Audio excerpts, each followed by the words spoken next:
És bem-vindo aqui em nosso coração. Olá, queridos, graça e paz, sejam bem-vindos a mais um vídeo Estudo da Palavra. Bom, hoje nós vamos falar sobre o livro de Lamentações. Nós estamos ainda falando sobre os profetas maiores e hoje nós vamos falar sobre o livro de Lamentações. Eu já quero deixar aqui para você o nosso quadro. E aí, hoje, nós vamos tentar fazer uma dinâmica, né? Uma dinâmica melhor. E aí já coloquei aqui para vocês, para que vocês possam compartilhar toda a tela que nós vamos fazer a partir de agora. Então, a partir de hoje, a partir desta quarta-feira, nós vamos trabalhar nesse formato de tela, tá? Fica mais fácil para que você possa visualizar, fica mais fácil para que você possa acompanhar aqui, ó, os dados, tá? As informações, fica mais fácil para que você possa entender toda a reflexão sobre o livro de Jeremias, de Lamentações de Jeremias, perdão, de Lamentações. Então, nós vamos, a partir desta quarta-feira, fazer nesse formato. Bom, então vamos lá. Como nós falamos, hoje nós vamos falar sobre o livro de Lamentações. E aí, qual é o contexto do livro? O contexto do livro, cujo nome vem do verbo lamentar, é uma coleção de 5 poemas fúnebres, expressando a profunda tristeza e desespero após a destruição de Jerusalém. O livro reflete uma época de sofrimento intenso e caos, mas também inclui uma chamada à esperança e confiança na misericórdia e fidelidade de Deus. Bom, e então, o livro ele vai nos falar, vai nos dizer também, vai falar sobre questões tristes, né? E aí a gente já falou que são cinco poemas fúnebres, 5 lamentações, né? São questões que realmente, às vezes, até é um pouco complicado, né? Porque o livro de Lamentações, quando você fala de lamentações, é lamentar, de realmente de ficar triste, de realmente sentir dor, tristeza, né? Esse é o contexto do livro. O Senhor leva o profeta que escreveu o livro, e aí alguns dão autoria a Jeremias, mas ele tem não existe um consenso sobre o autor do livro. Alguns dão crédito a Jeremias, como está aqui, como nós estamos vendo aqui. Essa é a tradução judaica, que dá crédito a Jeremias, e outros estudiosos falam que o livro é um livro anônimo, que não se tem como buscar o autor desse livro. O livro está dividido em 5 capítulos, tá? Então nós temos aí 5 capítulos, tá? São 154 versículos. O autor, como nós falamos, é a autoria na tradição judaica de Jeremias. E aí foi escrito aproximadamente no ano de 586 a.C. Tá? Então o livro foi escrito no ano de 586 a.C. Bom, e aí nós já falamos o contexto, e aí nós vamos falar agora, e ele está dividido em 6 partes, ou em 6 blocos, né? E aí a gente tem aqui o capítulo 1, 2, 3, 4, 5. E aí o 6º bloco é o capítulo 5, versículo do 19 ao 22. E aí nós vamos iniciar o capítulo de número 1, falando sobre Jerusalém abandonada e em luto. E aí, nesse contexto, nesse versículo, nós vamos falar que Jeremias ele chora pela solitária e abandonada cidade de Jerusalém. Jerusalém agora está abandonada, está devastada, está solitária, né? E aí ele começa o livro dizendo o seguinte, capítulo 1, versículo 1 e 2. Como está deserta a cidade, antes tão cheia de gente. Então agora a cidade ela está desolada, está vazia, sabe? Perdão, está triste, está numa situação bem complicada. Como se parece com uma viúva, e que antes era grandiosa entre as nações, o que era a princesa das províncias, agora tornou-se uma escrava. Por que ele fala isso? Porque agora Jerusalém está sitiada, Jerusalém agora é escrava. O povo de Jerusalém foi levado como escravo. Então agora aquela cidade que era uma província, que era uma cidade bela, que era uma cidade formosa, agora ela está como escrava, agora ela está sitiada, agora ela não tem mais a sua beleza, né? Agora ela não tem mais o seu esplendor. Versículo 2 do capítulo 1. Chora amargamente à noite, as lágrimas rolam do seu rosto, de todos os seus amantes, nenhum a consola. Todos os seus amigos a traíram, tornaram-se os seus inimigos. Então ele fala de uma Jerusalém que agora está sozinha, foi deixada de lado. Por que foi deixada de lado? Porque o povo, ele tem esse, como nós já falamos em outros livros, esses altos e baixos. E aí eles vão no momento bom, no momento ruim, no momento bom, no momento ruim. Eles vão vivendo essa intensidade de amor com Deus, se podemos dizer assim. E aí descreve o sofrimento e a desolação após a invasão babilônica. Então, Babilônia, o povo babilônico invade, tira todo mundo, leva para Babilônia para ser escravo lá, tá? Então, ele vai, no capítulo 1, o profeta vai falar sobre, vai descrever esse sofrimento e essa desolação após a invasão babilônica. E aí ele termina o capítulo 1. Jeremias vai personificar a cidade como uma viúva em luto, lamentando a perda dos seus filhos. E aí eu quero ler com você o finalzinho do capítulo 1, que vai dizer assim: que toda a maldade deles seja conhecida diante de ti. Faze que com eles o que fizeste comigo, por causa de todos os meus pecados, e os meus gemidos são muitos e o meu coração desfalece. Então, ou seja, ele fala como uma viúva que está de luto, que perdeu. Jeremias personifica essa cidade. Jeremias toma para si essa dor. Ele toma para si essa angústia, esse medo. O capítulo 2, ele vai falar sobre a fúria divina contra Judá.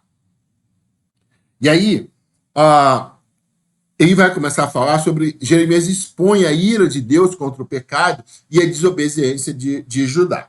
Ele vai dizer assim, ó: o Senhor cobriu a cidade de Sião com nuvem de sua ira. Lançou por terra o esplendor de Israel, que se elevava para os céus.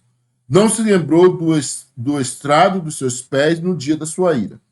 Sem piedade, o Senhor devorou todos os habitantes de Jacó, e em sua ira destruiu as fortalezas da filha de Judá.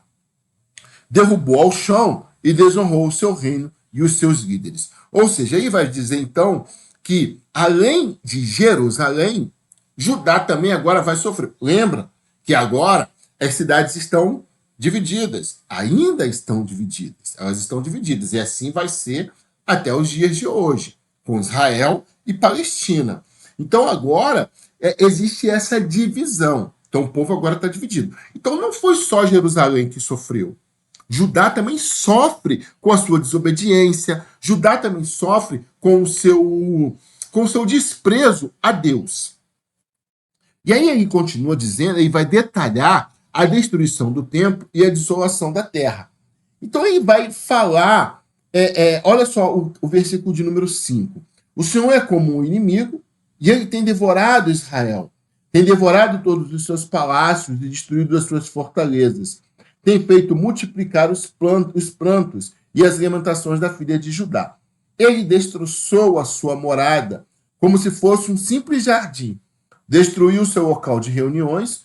O Senhor fez esquecidas em Sião suas festas fixas e os seus sábados. E em seu grande furor rejeitou o rei e o sacerdote. E aí ele vai detalhar sobre essa destruição, sobre a desolação dessa terra. Porque agora, pensem vocês numa terra habitada, numa terra próspera, numa terra cheia. Agora a terra está desolada. A terra está num deserto só, sabe? Não existe mais aquele amor, não existe mais aquela paixão. E aí ele termina o capítulo de número 2. Jeremias reconhece esse castigo, que é resultado direto do julgamento de Deus. Então, ele entende que esse castigo que está se passando é castigo direto de Deus. Jeremias entende isso. Muitas das vezes o povo não entende, mas Jeremias, nesse ponto, ele entende, porque o autor principal é Jeremias. Jeremias, então ele é o autor principal desse desenrolar, do desenrolar dessa trama, vamos botar assim. E aí, passemos para o capítulo de número 3. E aí, o capítulo de número 3, ele vai ter como norte a busca por esperança no meio do sofrimento. Porque ainda há uma esperança. Há esperança ainda para Jerusalém. Há esperança ainda para Israel.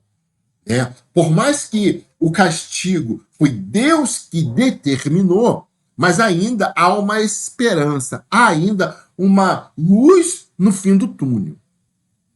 E aí Jeremias vai expressar sua profunda angústia e desespero pessoal.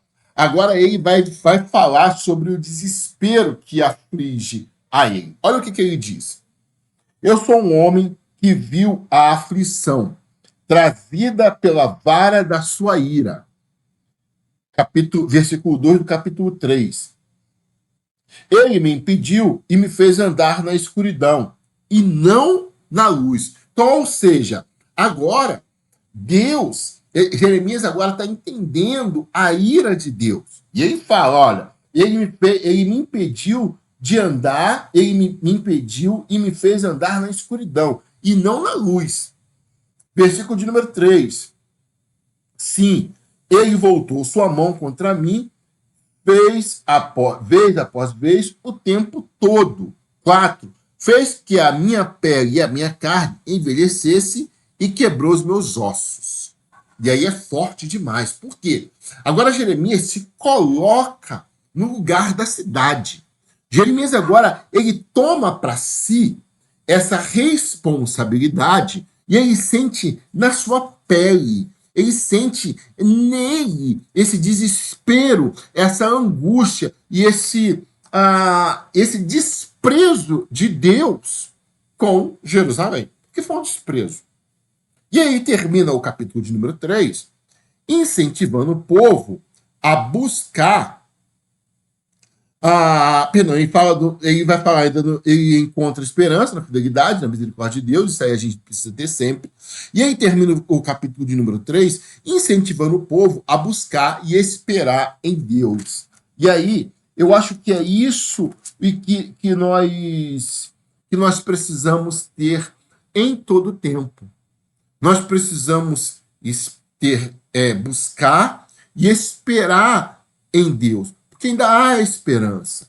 Há esperança para a tua vida. Há esperança para o teu desespero. Há esperança para a sua angústia. Há esperança para a sua dor. E aí ele vai falar, passamos para o capítulo de número 4, que ele vai dizer sobre o cenário devastador de Jerusalém. Agora ele vai narrar o cenário que ele encontra. E aí ele começa o capítulo de número 4 dizendo o seguinte, pintando um quadro sombrio do estado desesperador de Jerusalém e o seu povo. E aí ele começa, então, a narrar como é que eu vou dizer? Ele começa a narrar esse quadro. Né? Eu acho que resumiu bem. Ele pinta um quadro sombrio do estado que está a cidade de Jerusalém. Olha o que diz o início do capítulo 4. Como o ouro perdeu o brilho, como o ouro fino ficou embaçado, as pedras sagradas estão espalhadas pelas esquinas de todas as ruas. Como os preciosos filhos de Sião, que antes valiam o seu peso em ouro, hoje são considerados como vasos de barro, obra das mãos de um olheiro. Agora, existia um glamour, existia um brilho, existia uma admiração.